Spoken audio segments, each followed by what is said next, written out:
Good afternoon, teachers and students.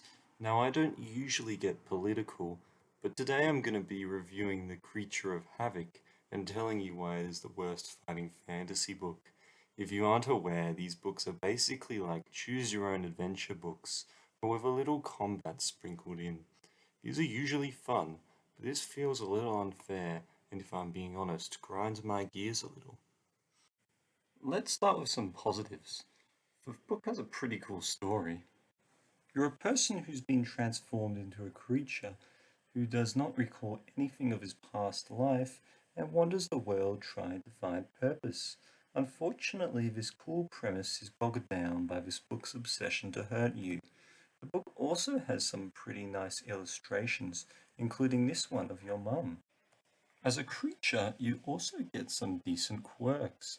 You take reduced damage because of your hardened skin, and upon rolling a double during combat, you kill enemies outright. Finally, as a creature, you start the book relying on instinct, which means you have to roll the dice to decide what decision you make as a creature, or at least you're supposed to, but unfortunately I don't have any free-sided dice. Even so, your creature doesn't really get any super cool abilities, like the ability to breathe fire. Anyway, that's enough compliments. No more, Mr. Nice Guy. Imagine you are enjoying this book when suddenly you get in a battle.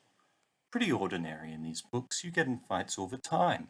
But in this book, there are specific situations where you get trapped in endless fights. I have like 30 of these books, and to my knowledge, this is the only one which softlocks you in endless fights. And it does this not once, not twice, but 4 times. For example, you fight this elf and he runs away and starts calling for help. He summons a chaos warrior you have to defeat. Then you fight another warrior of chaos. Then you fight a chaos warrior. Then you fight another warrior, chaos. Can you guess what you fight next? That's right, a chaos warrior. Now, the astute observers among us would have noted that at this point we are in a loop, so we are doomed. The book also does this with this guy. Please, if you're going to kill me, don't make me waste my time thinking that I have a chance. In conclusion, these sections of the book are a very chaotic experience. The Creature of Havoc also has a number of silly deaths which feel cheap and avoidable. For example, there's a death where you can be walking down the street and this guy convinces you to walk down this shady alley where you then die. I know the creature's supposed to rely on instinct, but if I see two guys like this, my instinct certainly isn't to follow them. You aren't given the choice here to say no to the guy. Here's another example of these silly deaths.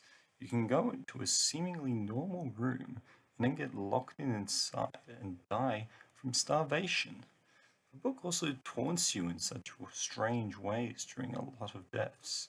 For example, when you get locked in that room I mentioned earlier, it tells you how you stay there waiting for someone to open the door, and someone does, and it tells you all about how you scared him off.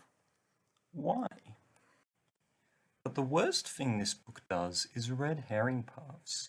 These are basically paths in the book which have lots of different choices, and appear to be the way forward, when in reality all of them lead to death. By far the worst example of this occurs on this page. To even get to this page, you have to spend at least 30 minutes getting here, more if you don't know what you're doing. You're presented with 5 doors and 6 choices. Now let's analyze this.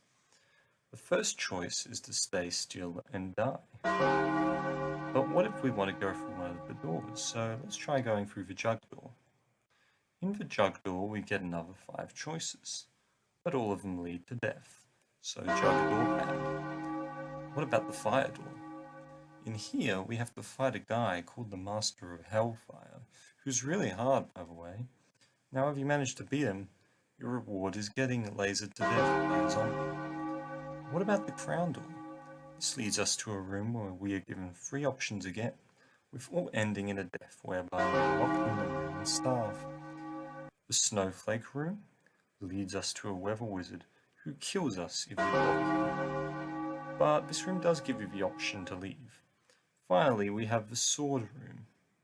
This leads to a skeleton dude who always kills you.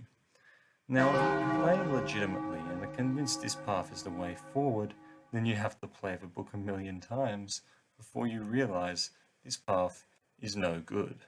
This isn't very cool. Now you can cheat and check out all those options, but then your victory becomes hollow. Now all this is pretty bad, but there's one thing this book has which really grinds my gears. The creature of Havoc has only one path to victory, and to reach that path you have to have a pendant. This pendant tells us that whenever we find a paragraph which starts with "you find yourself," as in the sentence "you find yourself," we can add 20 to that reference to find a secret door. This item is needed to complete this book. More specifically, we need to use this trick on reference 213. On reference 213, we can see the moment Walter became Heisenberg, where Perry the Platypus Plumber became Perry the Platypus, as upon looking at this reference, we find that it does not start with "you find yourself," but adding 20 to this reference allows us to find a secret door. That is not class. That was the moment where I decided that this was the worst fighting fantasy book. Enraged, I said to the book, "Creature of Havoc? More like Creature of Yore." And that is my presentation on why you should date me. Before you all go about your day, I'd like to remind you all that 100% of you aren't subscribed, which makes me sad because it means my channel has no diversity, which is bad because I want this to be an inclusive channel. If this video gets 50 likes, I will make top 10 rocks. Thank you for watching.